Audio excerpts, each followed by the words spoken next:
In the last class, I had brought in the subject of sol gel processing, colloids, sols, gels. I had talked of how alkoxides get hydrolyzed, and but before I proceed today, I would like to bring a book in. I had recommended this book, Ceramic Processing and Sintering. This was among my recommended books. And here there is a huge chapter on sol gel processing. This particular chapter, it starts off from page 248, as you can see over here, and it goes on till page 323. The reason why I am going to use this book primarily is that it brings under one roof various issues related to sol gel processing in detail. It may be difficult in this class to cover every aspect, but I will give a broad overview of sol gel processing, and I would urge you to look either this particular chapter in this book or similar chapters which you may find elsewhere. So, let me start my today's lecture. Yes, last day, this is where I had gone off to. This is an uniform sized particles, and I had said that when they age, what happens?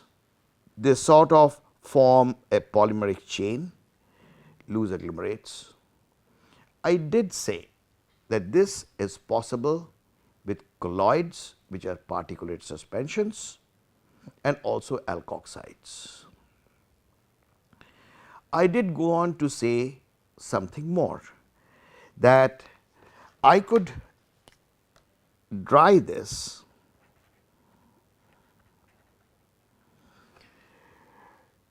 without shrinkage.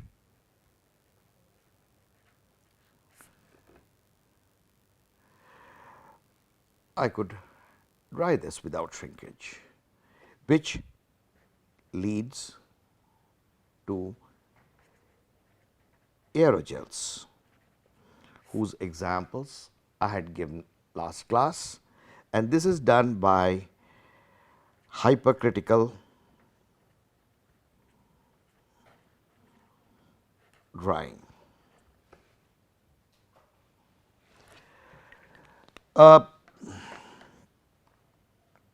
This could also be dried. This could also be dried, leading to coalescence.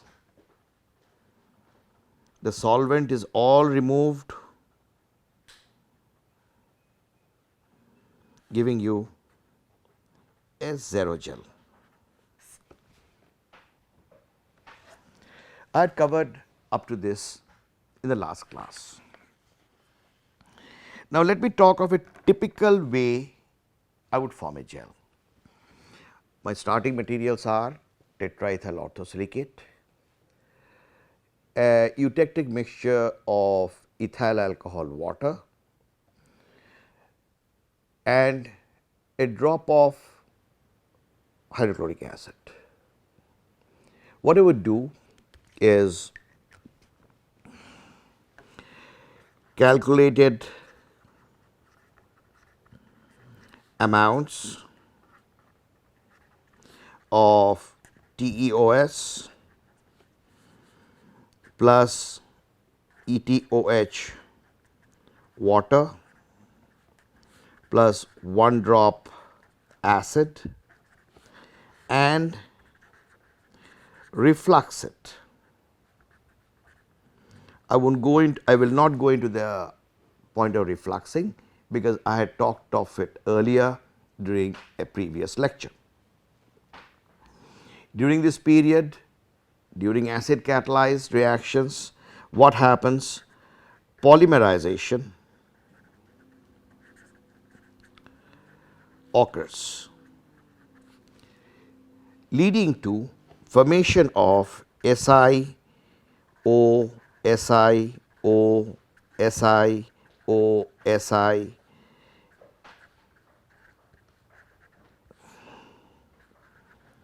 type of gels, leading to this sort of a gel. Now, these polymers can be linear, can also be partly cross-linked.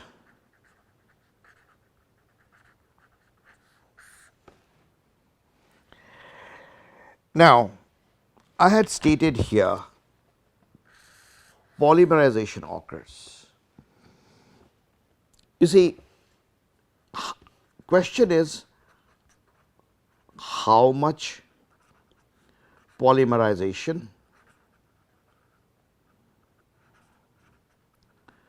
is needed. That's a big question. Let me take two cases. One, refluxed solution. Question is, what is the time? Now, let me take three applications. Let me take TOS. I want a fiber. 2, I want a thin coating as on this spectacle lens. 3, I want a slab. That is, let me say a glass slab, maybe 2.5 centimeters by 2.5 centimeters by 5 millimeter. So, I am going to get a fiber or a thin film or a glass slab. Now, let me take a simple idea. For example, you have water and you immerse a glass slide into it or this pen. When you pull it out, you will not see a continuous film of water on the pen. Yes, the reasons may be that the surface is too oily, greasy, so water did not stick. But let us assume that the surface was very, very clean. So, now if dip it in water, nothing will stick to it. But let me take, I am a sweet meat lover. I love those rasgullas a lot. Now, suppose I take this pen with a clean surface and dip it in the syrupy juice which is used for rasgullas. It is more viscous than water. Would it stick? Chances are no, small, very small, because it still does not have the viscosity. Let me take the case when I have got a thick syrupy juice, like say the ones, how about drinking chocolate juice, it comes in a liquid, you dip it in the pen in it, it will stay coated. So, here is a question of the viscosity of the liquid in which you are immersing the pen. Now, the viscosity will be dependent on the degree of polymerization, that is how many SiO-Si links are there. That comes from elementary polymer chemistry. Fibers. Most of you, when you were kids and you went to a mela or went zoo somewhere, I hope you remember taking those sugar candies. That is, it came on a stick with sugar juice coating on top of it in the form of very thin fibers. I do not know how many of you bothered to look at how it was made. In fact, if you remember it, for those of you who vaguely remember, I would say if you think hard, you will remember a small vessel with a motor on top, which rotated a spherical tube. All that the fellow did was take a colored thick syrupy juice, start the motor and then let it spin as the juice fell down. What was it? Today, if you are looking at it in a high tech stuff, the word is spinneret.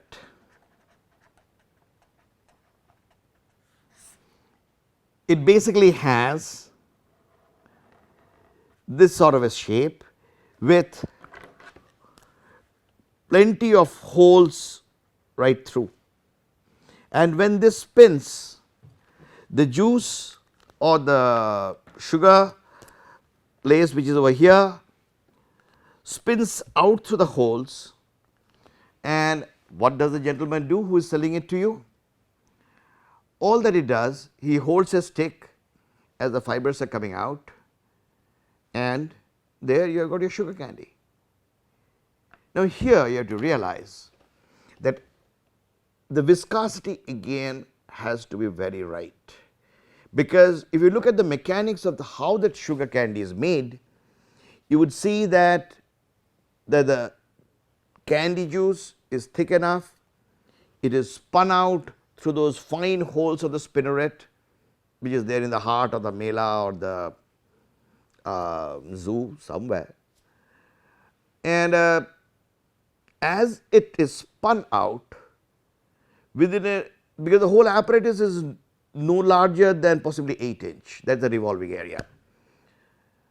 So, the radius is 4-inch, hence within time of flight of 3-inch from the walls, what is happening? The juice is drying up.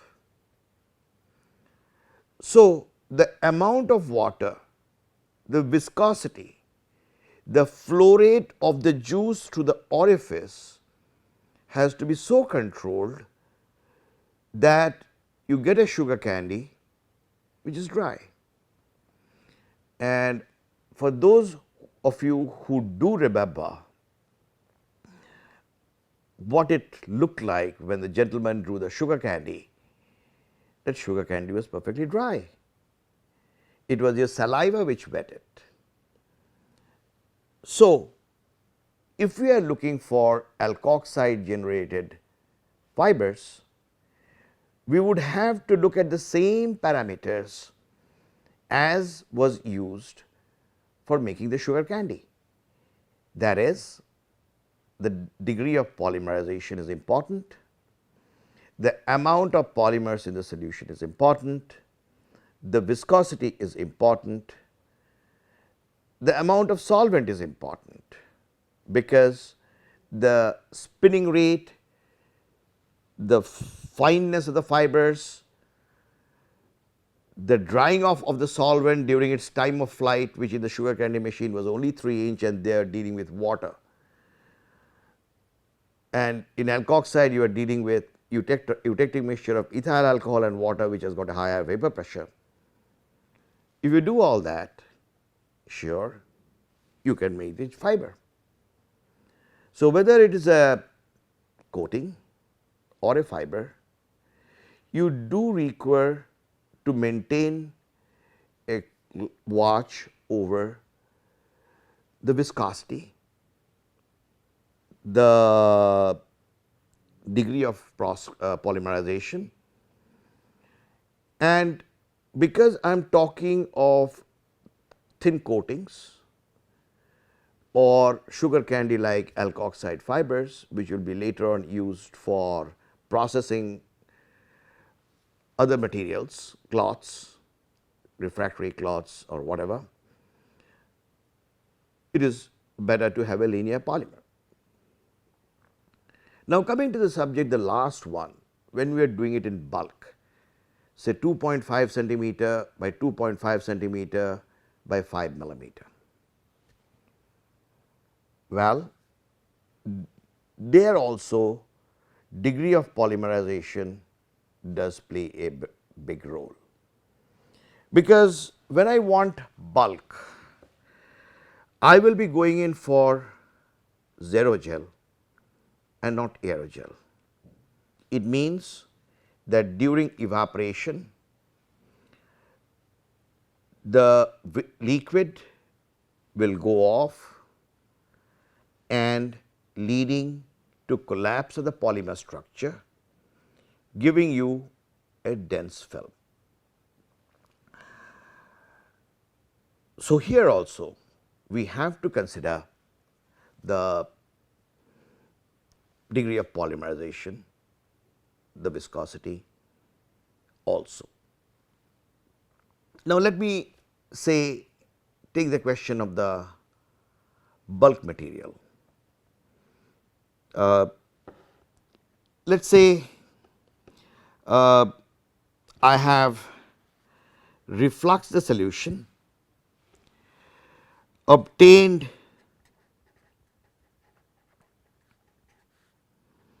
desired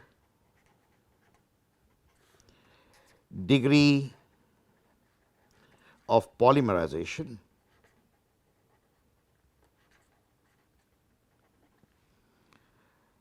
What do I do then? What we do in the laboratory class, for example, though it is scaled up for industrial use, we take a Teflon beaker. Why Teflon? Is simply because here we will be putting in this material. This has got the gel network with the solvent in between the pores. This proceeds all through the body. Now, the thing is, I have to take the solvent out so that I achieve finally, after all the solvent has gone out, a dried mass. From here, I have to come here. Why the Teflon beaker? The Teflon beaker, as you know, is non-sticking. That is one. So, why? Why does it matter? Okay. Let me take this slab as an example. This slab as an example. This is the mold in which I have poured the material in, and this is the volume of the gel inside the mold. Now, let us look at the scenario. I have left it in open air. These are the sides of the Teflon beaker. Evaporation will start from the surface. What will happen to the surface? If these sides are totally blocked, what will happen is,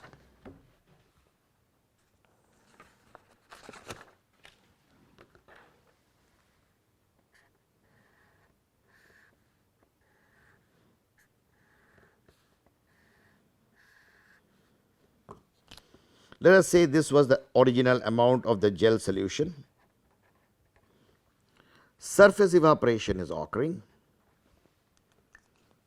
Then what will happen is, after some time,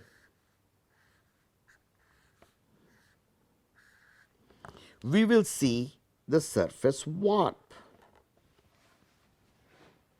because this liquid has evaporated from the top of the surface, and hence the polymer gels which are there are collapsing over here, leading me to this.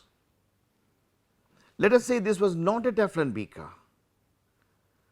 it was say a beaker, a glass beaker, and if this evaporation would have gone on, what would have happened? I would get something like this. This is highly undesirable. If this is a Teflon beaker, what happens is here there is no sticking at the boundaries of the beaker. So, instead of having a curvilinear surface,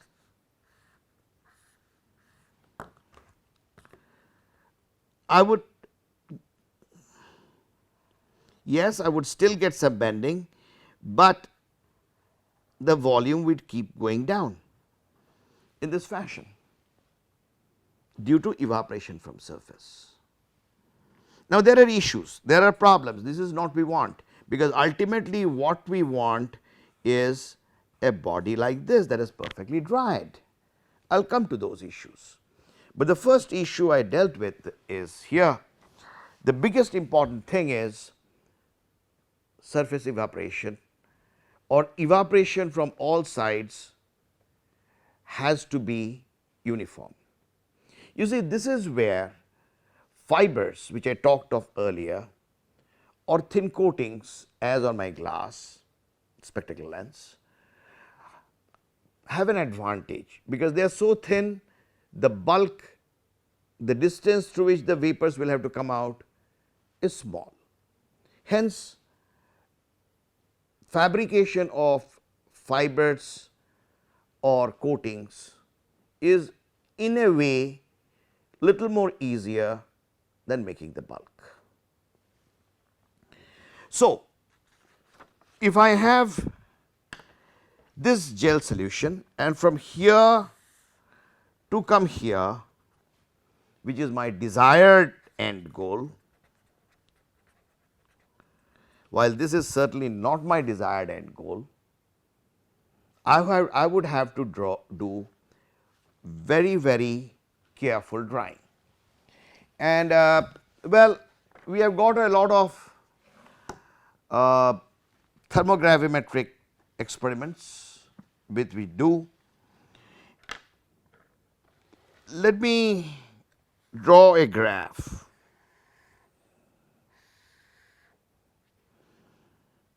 Time and weight.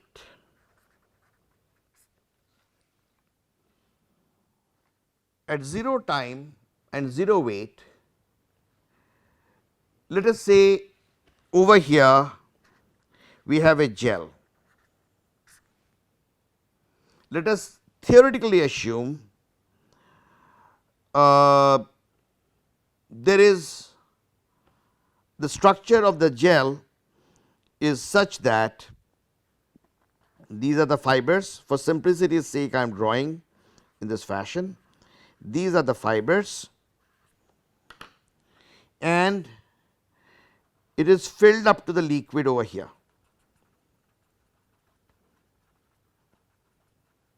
All of this is liquid. This is my starting point over here.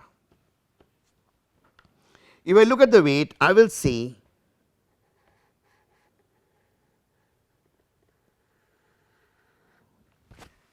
this sort of a graph. This is the constant rate period.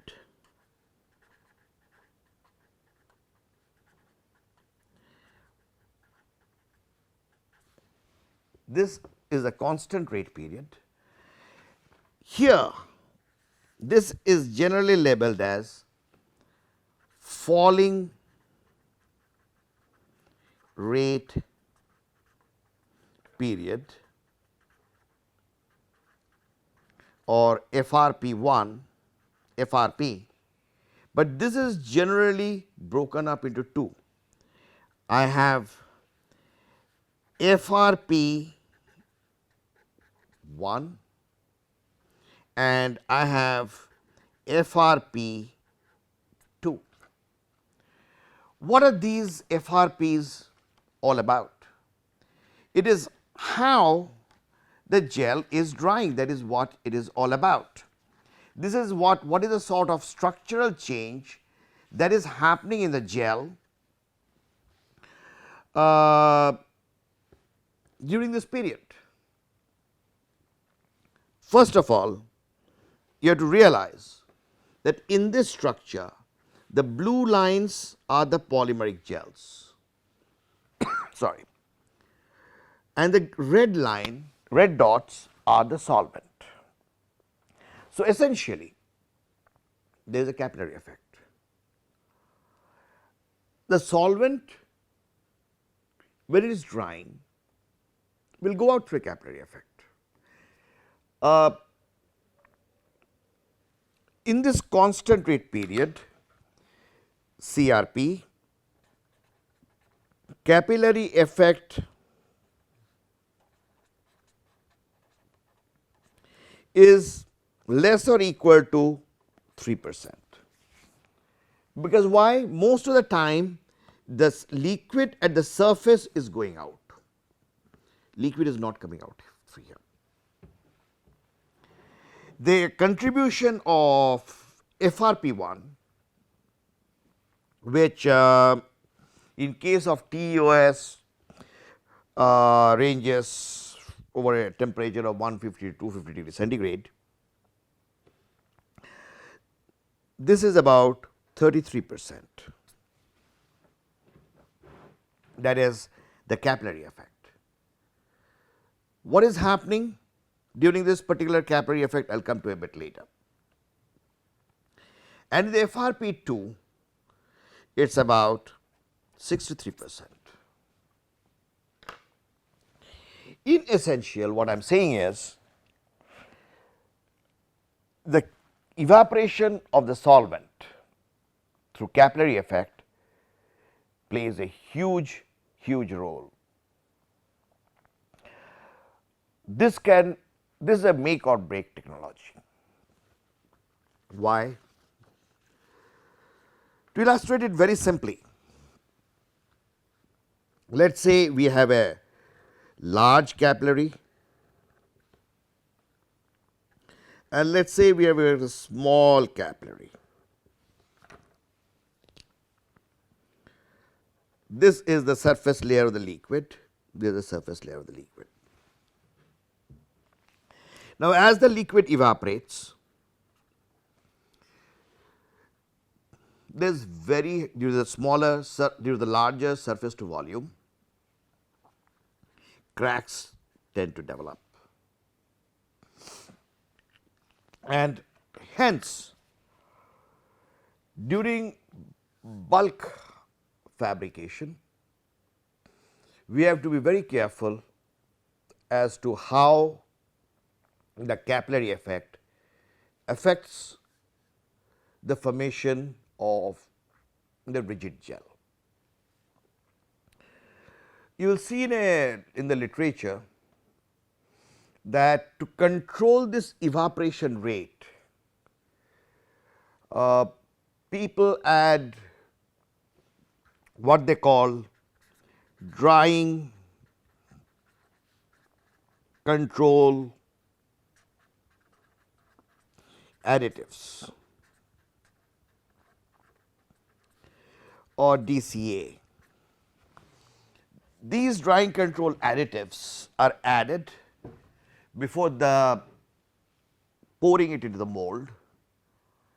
To date, their exact mechanism of how they help control drying, how they help maintain rigidity of the structure is not yet very well known, not very well understood.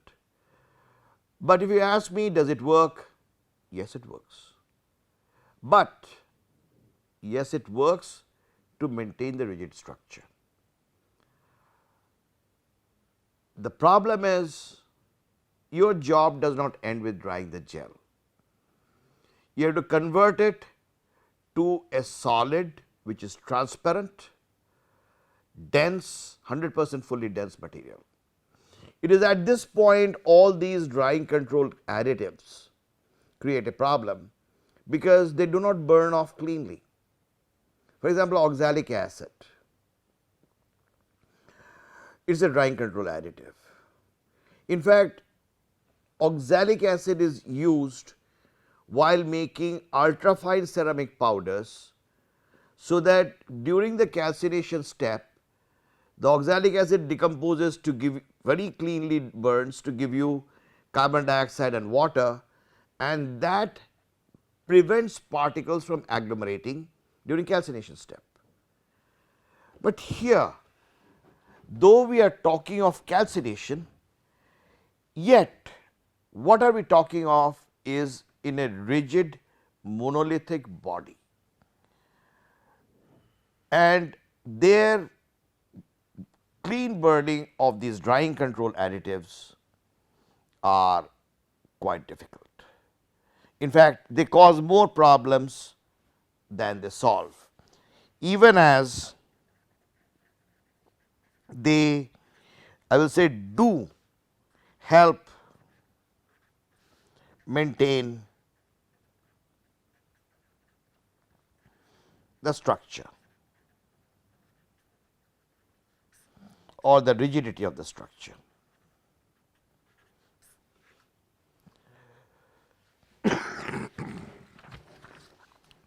So, let me get back to the original point. I have got a gel whose polymeric chains are saturated with a liquid. All of this is a liquid which is a eutectic mixture of ethyl alcohol water.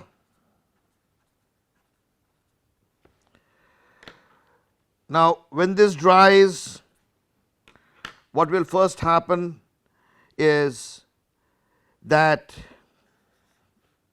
sorry, I shouldn't have used this.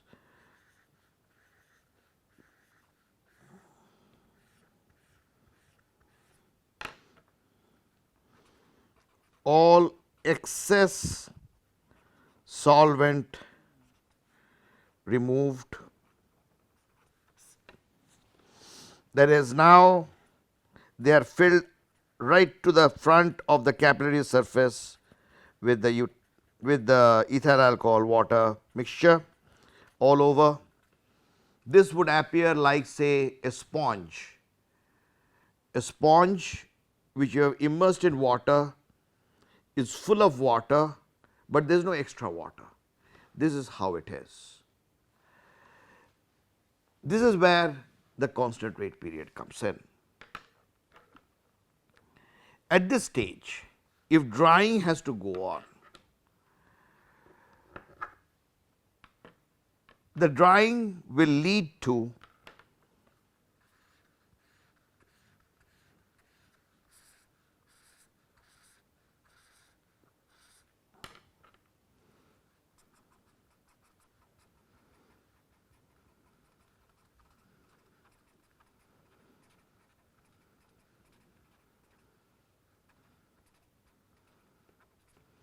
now notice the difference between the two graphs. Here I have kept the solvent level up to the end of the capillaries. Here the solvent is now drying out from the capillaries. This graph here, this is like a wet sponge, the surface is full of water as are the pores, but in the next graph it is now partly drying. Just think of yourself as a situation. You have got a jeans pant, you have washed it, you have wrung it, and now going to give it to dry. Just before giving it to dry, when all free water, when water is not in excess, that you have wrung the water out, your jeans pant will look something like this. And as drying proceeds, this is what will happen. And as more drying goes on,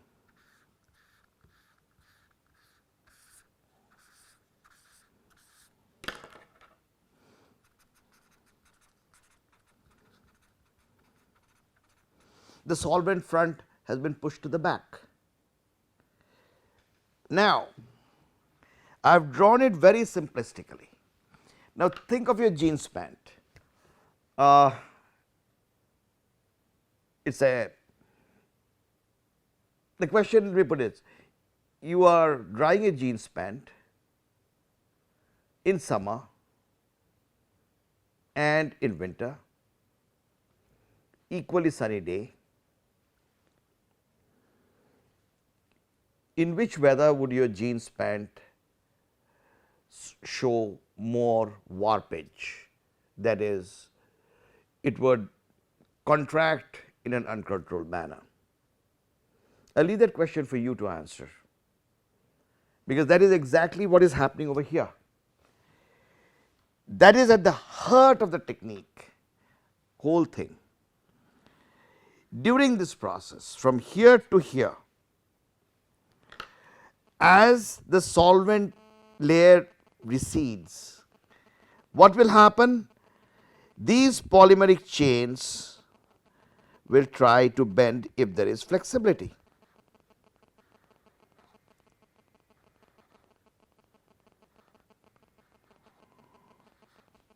So that the area over here would be that the polymer chains are coming closer together, because as the liquid is evaporating, because the liquid is going out, the chains are closing. Now, here is the most important aspect, is you see, if this polymer was too extensively cross linked, too extensively, this flexibility would not have occurred. The polymer chains would have kept its distance. Now, I know there is a source of confusion right over here. Each of these chains I have drawn and this crosses does not mean they are cross linked. These are absolutely linear polymers without any cross link. If you look at the your shirt, the way my shirt fiber is, I hope the camera can pan on to me. If you look at the shirt fiber, what is it? It has got threads in two different directions, and this thread is flexible in this direction as also in this direction. So, what the graphs I had drawn below showing the blue lines are like the threads on your shirt or on your sari, whatever you are wearing. These chains are perfectly flexible, they are unidirectional, they are not cross linked. If they were cross linked, then this collapse would not have occurred. In that case, we would not get a dense body, we would get a porous body, not necessarily aerogel, but a porous body. Yes, there are roles for the porous body. There are areas where porous bodies are very, very important. I will come to them. But right now I am talking of getting a dense gel. Now, this is the CRP. This is FRP1 and this is FRP2 with reference to the graph which I had drawn over here. So, if I lay them side by side, this FRP1 is this, the FRP2 is this. Now, the fundamental difference between the two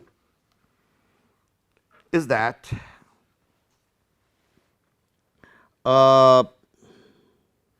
this is a very blown up scale, that is very magnified scale. Imagine you are taking those drinking straws and looking at it at say 1000 magnification, that is what I am going to draw over here.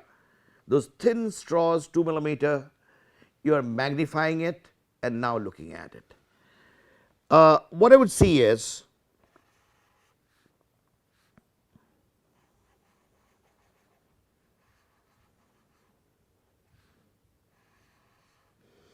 let me say a section of the capillary.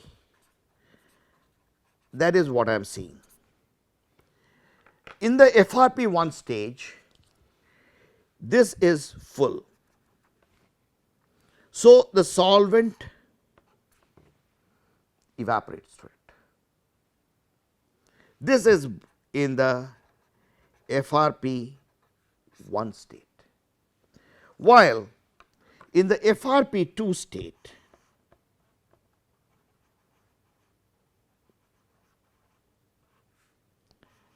the same capillary, the solvent is hardly there except on the surface of this.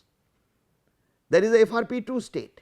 So, the solvent which has to go off now has to go off through evaporation and then diffusion.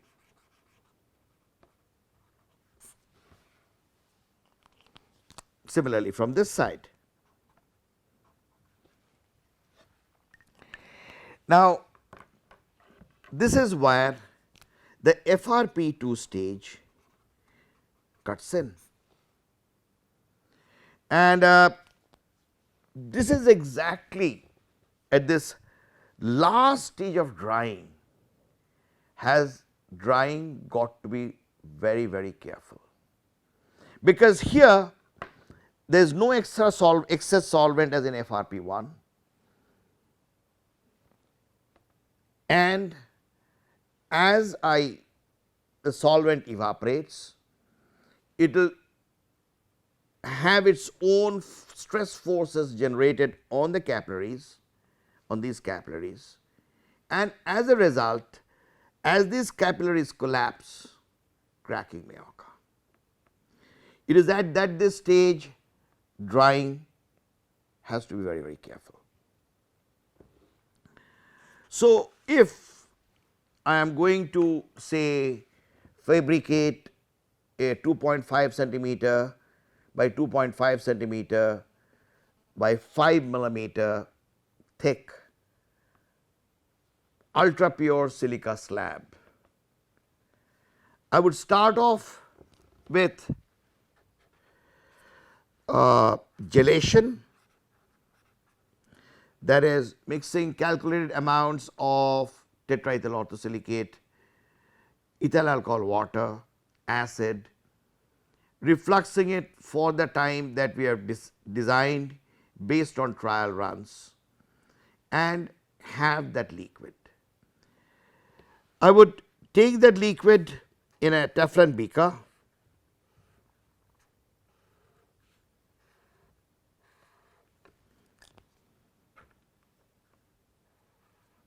this is the gel solution. Remember, it is not a hard gel, it is pourable. There is plenty of solvent in it, and then I have to dry it. Left to me, what I would do is I would put it in a closed box. This is a closed box which A can be heated. Why? I will come to it.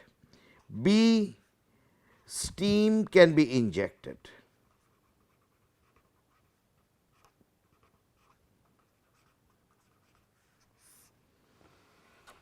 I am speeding up the drying process by heating it, but then my difficulty is, if I heat it, if the vapor pressure of the liquid above the gel surface is too low, what would happen? Rapid evaporation would occur, leading to cracking. This gel would have cracked. So, here what am I going to do is, I would say, just as a case, it's just not, it's just an example, one of many. Let me say I would hold it at say 65 degrees centigrade. note the relative, or let me put it 60 degrees centigrade, relative vapor pressure of water and alcohol, or rather I would say relative saturated, that is most important, saturated vapor pressure of water and alcohol. Why saturated, I will come to now, and inject steam so that relative humidity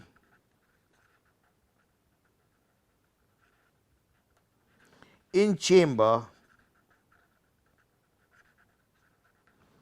is slightly less than saturated humidity.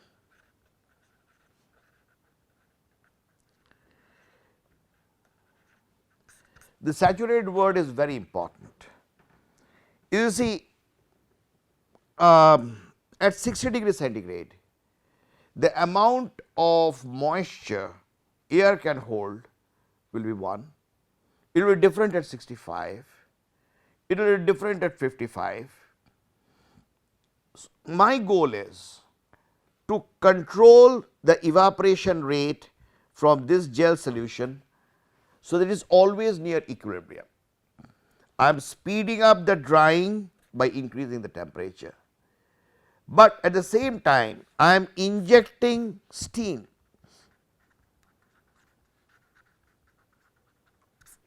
so that this place has water vapor which is slightly lesser than the saturated vapor pressure. Thus, I am controlling this rate of evaporation, because if the atmosphere is saturated with water vapor, evaporation rate would be less, like in rainy season. It takes time to dry. But if you have noticed, when you dry in rainy season, clothes wrinkle less. We are just mimicking nature over here. So, what we do over here is we control the drying rate such that evaporation occurs uniformly, and then as a result the solution level keeps dropping.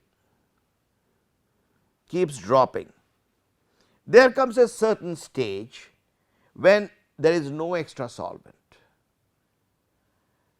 Let me say this is a level at which all excess solvent has gone, and this is now in CRP state. The gel has no excess water, all the water or the ethyl alcohol water will be within the capillaries. From here, from this CRP state, what will be the scenario?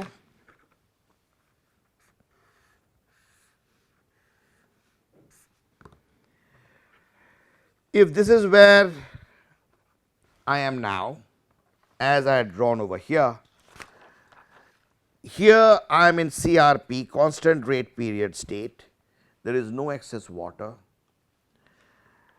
and I am going over to FRP1. What will I expect? At the next stage, I will expect the gel to shrink.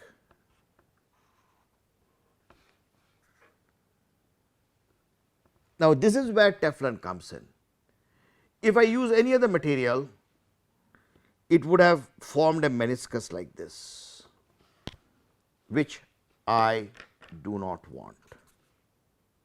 This is not something I would desire. What I really want is, if this is the container in which I am drying, making the zero gel, I want this to come to this state, and then to a still smaller one, inside the container,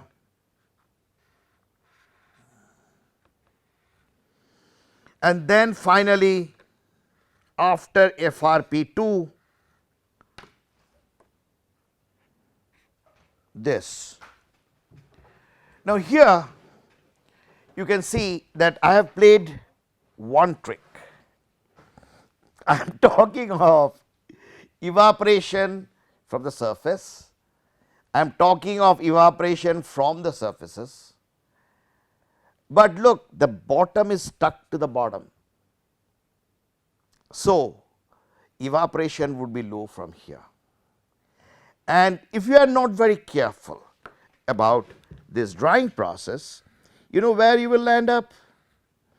You will land up with something like this, which is highly undesirable. This is highly undesirable. This has happened why? Because surface evaporation from the bottom, which is sticking to the surface, evaporation has not occurred. What we really require is this. So, the last stages of drying are absolutely critical. The last stages of FRP2. This last stage, this is our danger zone. This is where we can have this happening or the gel developing cracks, and we have to stay away from it. This is the most critical operation, and hence in the bulk we have to control the drying rate very well, have a very good idea of, have very good linear polymers if you can, though I know polymers have a tend to cross link, and the drying rates need to be excellently controlled. Now, if you happen to look at the chapters in this pages in this book, and this is just an example, I would say, it goes over to a lot of things, polymeric gels, how gels are formed and all of that. I would take up the applications of sol gel processing, say while making of the thin films and coatings as it is over here, and the others in the next class. The final part, there is the part C of alkoxide based sol gel processing. Have a great day.